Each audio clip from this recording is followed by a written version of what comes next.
All right. Welcome everyone to the Chief Science Officer's Mentor webinar. Um, if you have any questions as I'm giving this presentation, please go ahead and drop them in the chat and I will address them as I go through. And then I will also be taking questions at the end as well. So on the screen, you'll see it says Chief Science Officers, Future Advisors. That is the technical term that the SciTech Institute uses for the CSO program, Teacher Mentors. So before I dive into everything, I guess the first question would be kind of like, what is the CSO program? So we're going to start with an overview of that. The CSO program is a worldwide organization. It's mainly based in the US, but as you can see based on the map, it has a couple of other locations that they also work, where they also work with local student communities. Chief Science Officer are basically 6th through 12th grade STEM students who are STEM ambassadors. And they're kind of identified by their peers who as ones who demonstrate interest in STEM, innovation, and advocacy. Because if you think about it, like the purpose of this program is to kind of help students give students a voice when it comes to STEM leadership. And so how often do students have that voice to be making STEM connections in their community, advocating for STEM in their schools, or even in planning the jobs of their own futures? So the goal of this program is to really help set them up for success in those areas. The mission of the Chief Science Officers International Program is that they engage a global network focused on creating and sustaining a culture of lifelong leadership development, STEM awareness, workforce and employability skills in 6th through 12th grade students who serve as users of technology, advocates for diverse learners and critical creative thinkers. The vision of the program, excuse me. So the CSO program believes in developing visionary, goal-driven, and action-oriented leaders who recognize how yourself and others can embrace your roles as change makers. So the four key program goals are creating a global network of diverse STEM leaders with middle and high school students, fostering communications and collaboration amongst the CSOs. This is an international program where, despite the students working within their own groups, they will have connection to other groups, not just in the state, but also internationally as well. Enrich STEM culture and career awareness, and amplify student voice in STEM conversations in the community. Just late last month, this year's CSOs were invited to a student panel talk with NV Energy to basically let their opinions be heard on what energy conservation means and the importance of it. And so it's really impactful that they're getting to talk with people, like, NV Energy, which is like a local decision maker for our energy, being able to talk with them, those community people, and letting their voices be heard. So a breakdown of the roles in the CSO program, you have CSO International, which operates out of SciTech Institute in Arizona, which is nice because they're right next door. And then from there, you have the regional lead, which is myself. I am Shauna. I did not introduce myself. I never do, and I apologize for that. My name is Shauna Witt. I am the STEM Workforce Development Manager here at DRI within our STEM education program. I am also the regional lead for the CSO program, which is a workforce development program at its core. From there, you have cabinet coordinators. Down here in the south, our cabinet coordinator is Ruby Birch. Up north, the cabinet coordinator is Lauren McComb. And then from there, you have the advisor, which are the teachers, and then the CSO students. So as an advisor, as your role, if you decide to join the CSO program, your job would be to basically support the CSOs and help them advocate for STEM in their community and on campus. As the CSOs grow into community leaders, the advisors are there to assist with the things that they can't do as minors, basically administrative needs, facilitating introductions to STEM professionals, and just ensuring that the CSOs are on track to reach their goals.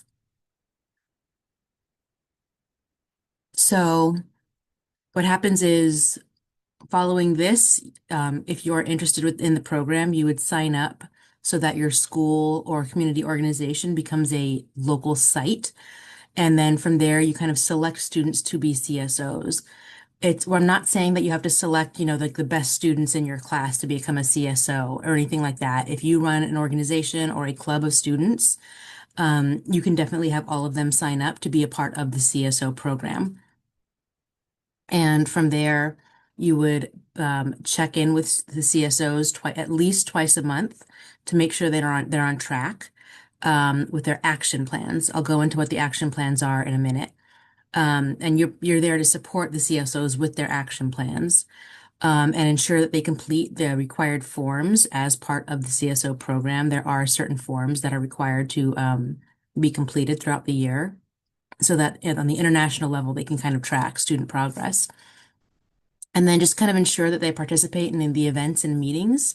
There are three three main events, technically four, but the fourth one is just a celebration at the end of the year. And your job is kind of to communicate to the students that these events are happening and ensuring that they have the parental permission to sign up for these events. And then also, again, assist with any administrative needs that they would need help with, that they might not have the skill set to do on their own just yet. So, as an advisor, you're expected to guide, support, and mentor your CSOs. Um, so during your CSO check-ins, which are about twice a month, you want to prompt your CSOs to log into their Moodle account. The Moodle account is kind of like Google Classroom. It's an app as well as a website that the CSOs would join to become part of the CSO program. And in there, that is where all the information will go in regards to the CSO program. So if there's any upcoming meetings, forms, any webinar events for the students to join, all of that will be sent to their Moodle accounts. Checking to make sure your CSOs have filled out any required forms that are sent out, asking them about their progress on their action plan and their next steps. In regards to that, we will also be here to assist with that. Because for advice, the next step up with the cabinet and regional leads, we have monthly check-ins with the students to kind of hear where they're at with their action plans and then help guide them on next steps. And our job here is also, we have a lot of community connections, so we are here to help connect and network your students with people within the community that would be able to help them take their action plans as far as possible. So update them on any upcoming events, trainings, cabinet meetings, and then ensuring that your CSOs attend one or more community event at the end of the year. So the way that this program is set up is at the start of the school year, we have a leadership training institute. The students and advisors, if you are not required to attend, but you're more than welcome to attend. It is basically a workshop day where students kind of learn about what their leadership skills are. And it's usually they're taking one of those like personality tests to find out what areas that they have their strengths lie in, and then how to use those areas to kind of figure out what a good action plan fit would be for them. Like, let's say there's a student who really likes being in the spotlight, loves being in front of a camera, is always filming TikToks. For them, it might be, recording like STEM news segments type thing. The entire Leadership Training Institute is to help them identify their skill sets and how far they can take those skill sets in a STEM setting. The one big thing that you should not be doing as an advisor is doing the work of the action plan for your CSOs. This entire program is meant to be student driven. So while advisors are here and while cabinet coordinators and regional leads are here to help kind of, move things along and make sure they don't lose track of their goals, it is up to the student to basically on the ground learn how to time manage their projects. And that is some feedback that we got from last year's students was they really learned how to manage their own time and how to assign group roles when they were working in groups for their projects. Like that was the biggest feedback was they came back and they were like, we learned so many soft skills from this. And that is an invaluable thing to get when you are still a student. So I had already touched upon Moodle, but so previously the Chief Science Officer program operated out of Google Classroom, and that was a bit limiting in what we could do. However, moving forward, they're going to have Moodle set up probably in June or July for we will be on Moodle advisors. You will be prompted to sign into Moodle, and then the students as well. Through this app, they will have the option of joining chats with with all the other CSOs in America and internationally as well. So this way they can kind of exchange ideas, find out what other students are doing, and just exist in a very inspiring place. And the thing about this too is because it is controlled by the CSO program, it is a monitored app. And at the LTI training as well, students are kind of given a rundown about internet safety. So it is a safe space for students to really exchange creative ideas. So for advisors, here's kind of like a checklist of what to keep track of throughout the year. So like I said before, we have the Leadership Training Institute, where the students are kind of crash coursed in the CSO program and go through a leadership workshop. The fall cabinet meeting, which happens shortly after. So after the training happens, students are given some time to kind of really figure out what their action plans are. We come back for a big fall cabinet meeting and students are able to exchange like, what their anticipated action plans are and really just network with each other. And then we'll have the spring cabinet meeting where students will be able to come together, reshare how their action plans are going. Once again, just network with each other. An end of the year celebration, which is just a big party to celebrate all the achievements that they have done throughout the year. And then for advisors personally, just making sure you meet with your CSOs biweekly. And as for the required forms that I keep mentioning, we have the CSO registration form. So while if an advisor might sign up, you might sign up and get your site registered as a CSO site. We can count the site, but we cannot count your students until they are registered. We have a Leadership Training Institute feedback form just to find out like what the students thought of the training so we can learn how to fine tune it for next time and improve upon it. An approved action plan form. So once they have their action plan, they need to submit that and we need to approve of it. Um, because we want to set them up for success. We don't want to like, just tell them, okay, go do your action plan and then just, you know, well, I'm going to go build a skate park. That's not something that's quite feasible if they're a first year CSO. Maybe if they're a third year CSO and have like, established what's the word I'm looking for? An established background in what they're doing. But yeah, we need to approve of their action plans. Making sure they fill out the fall cabinet meeting form, the spring cabinet meeting form, and the end of the year feedback form. And then there is an additional action plan form, which is optional if they've got more than one idea that they want to implement. Alrighty, so the Leadership Training Institute I went over. The action plan. Okay, so the action plan that every CSO is required, they're all required to complete at least one action plan a year. And an action plan is basically a STEM-based project that solves a problem, enriches STEM culture, or addresses a need in their school or community. So during the Leadership Training Institute, students will brainstorm ideas for their action plan and complete their initial action plan form. If we reject it, they'll have to think upon it again and refill it out. And then basically the goal is to spend the year working up and implementing their action plan. And then the cabinet meetings are where they all will work together with other CSOs to learn more leadership skills, work on their action plans, and participate in workforce-related activities. All right, so some examples of action plans. Uh, no, that's not true. That's the next slide. Um, so I can give you some action plan ideas. So for example, they can do a STEM theme day in their school or a STEM spirit week, work on getting STEM professional panels and speakers going in their school or organization. And they can be like, having the guests come in person or online, or the students go to a location like a teen science cafe, doing a makerspace activity like a design challenge or 3D printing or sewing, and just kind of making that like a group meetup that happens however often.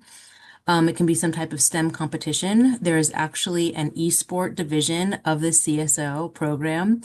I think that was actually the action plan of a student, and it just grew in popularity that it is its own entity now. They can do a demonstration within the classrooms. They can organize a field trip related to any STEM location. They can just communicate about STEM. It could just be like, putting up posters, flyers that have a targeted message, such as recycling is a really big one. They could do blogs or podcasts. They could create um, a social media game or a website. One of our previous one of our previous CSOs, their big thing was trying to do an energy awareness campaign online, and seeing how far that could go. And if you think about it, like those students would have been basically building up their own graphic design skills and social media management skills. And that is something that, like, in this day and age is a very valuable skill to have, especially if you have a portfolio to back up what you're saying. They can try and organize the STEM-based sessions at camp, or even just going in to support trainers at the camp, starting a STEM club, or start or improve like a community improvement project, such as a garden or recycling program. Going back to this, none of these are actually from Nevada's. Um, Here we go. Okay, sorry. Um, So if you look at this slide here, one of our CSOs, they took a dollhouse and retrofitted it to become a board game. And so while that's more artsy, the board game was related to energy conservation in the home.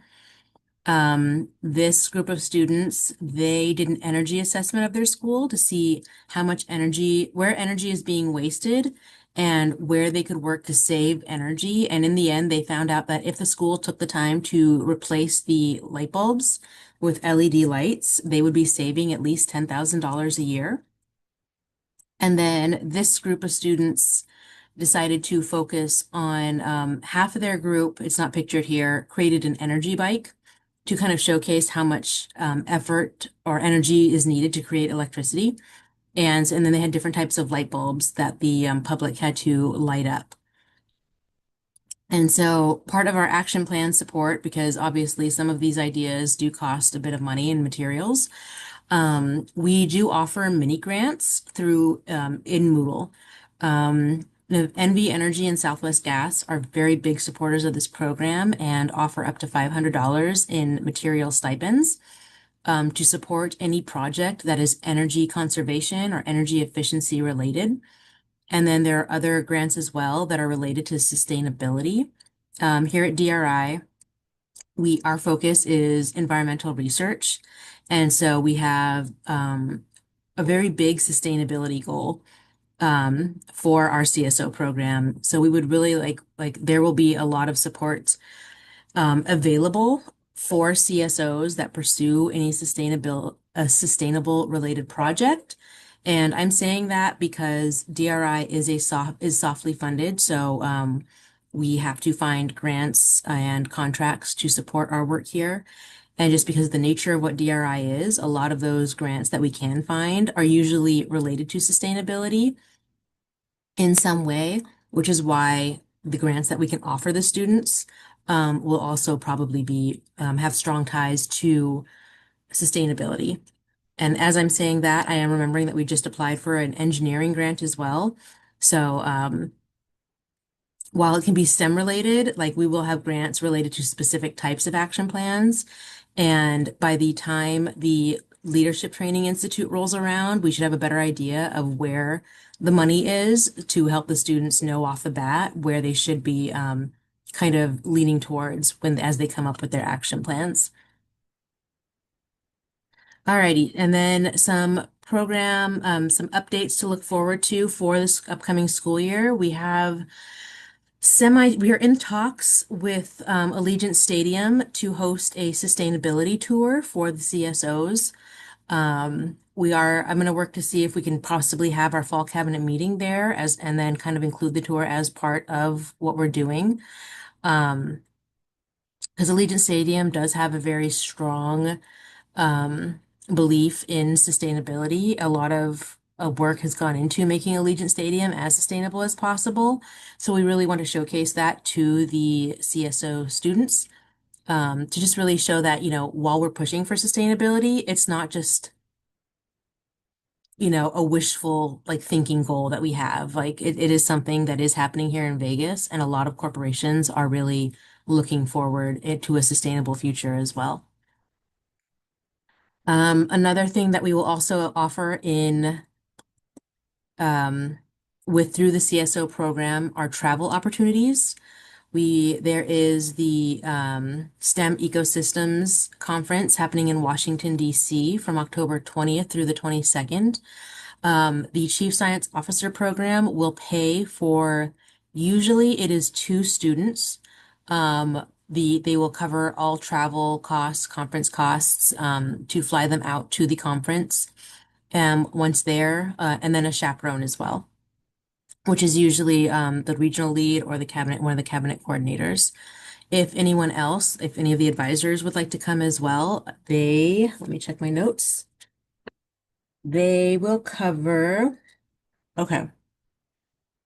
They do not cover travel to get out there, but once you are out there, um, all you have to cover is a fee of about $500, which is much less than like the combined cost to get out there for a conference. An advisor would just have to cover for travel and a $500 fee, to accompany the students, to also attend the conference as well, if interested. There's this conference, and then there is also the Desert Botanical event happening in Arizona. That one is happening September 13th, so it'll be happening very quickly after the program gets started. That one, they're looking to fly out to CSO students as well. And because that is so early in the year, that one will probably be based on an advisor nomination. Um, because we won't know like which CSOs show the most promise, to get the most out of these types of conference opportunities. And then boop, boop, boop, there was that one. And then there's also two spots available for the National STEM Festival happening in March. We don't have those exact dates noted just yet, but I believe that one is also happening in Washington, D.C.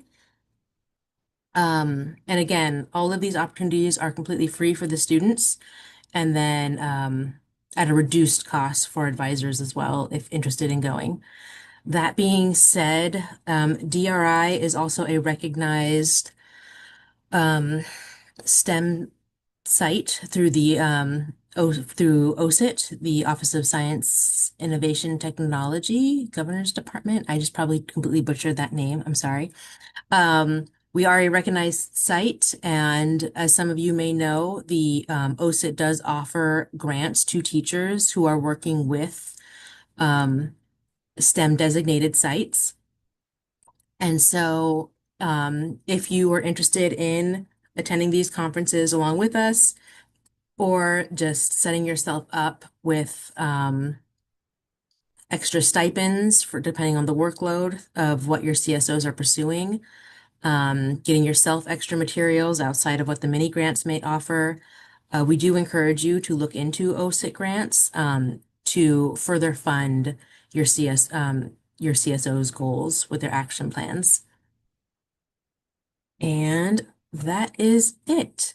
Are there any questions? Feel free to drop them in the chat or take yourself off mute and ask away.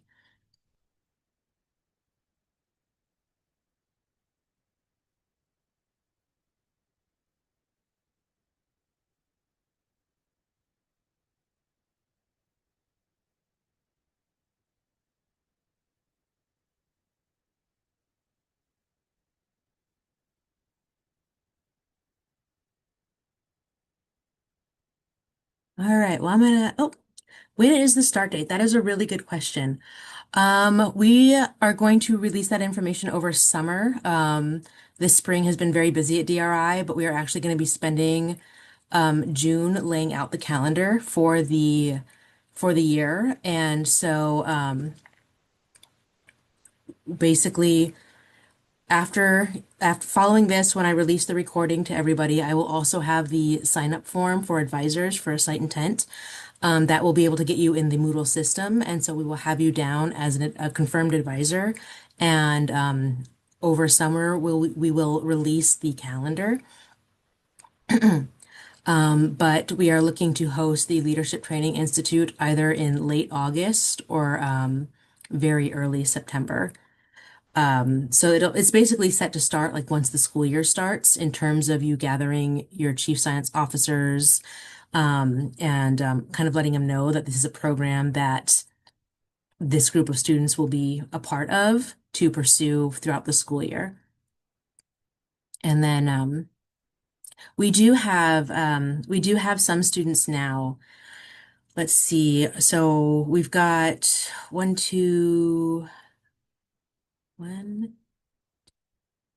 three, four teams.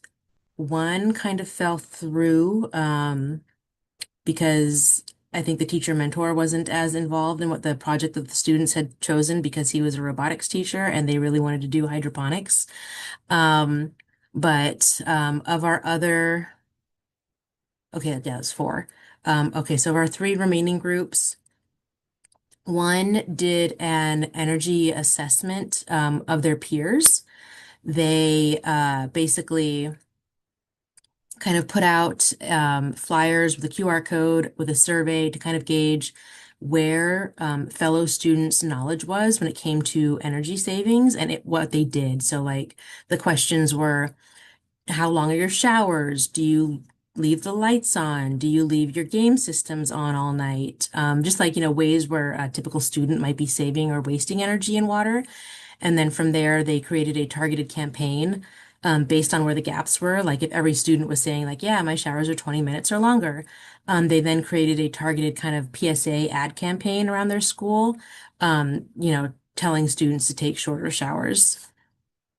Another group, they decided to build an energy bike that would power a retrofitted dollhouse that had been kind of retrofitted with small electricity fixings. So like, now there were lights and little noisemakers and whatnot. So as they pedaled the energy bike, it would turn on the house to light up and make noise.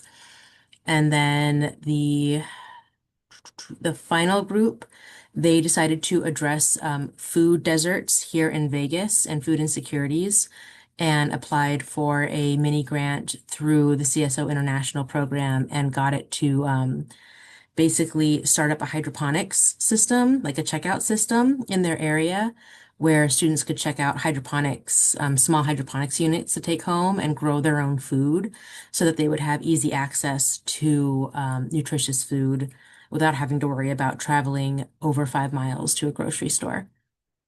So we do have some students now, and we're hoping to grow the program next year as well. And then can advisors reach out to me with questions later? Yes, I forgot to put my email on the slide, but that's okay. I will drop it in the comments below as I post this video on YouTube, and I will also include it in the email so you can contact me, shauna.witt@dri.edu with any questions you might have, and I will definitely fully address them afterwards. All right. That was exactly half an hour. Yay. If there are no further questions, I'm going to go ahead and stop sharing my screen and stop the recording as well. And I will say thank you guys for joining, and I hope you decide to sign up as an advisor and really take this opportunity as far as you can.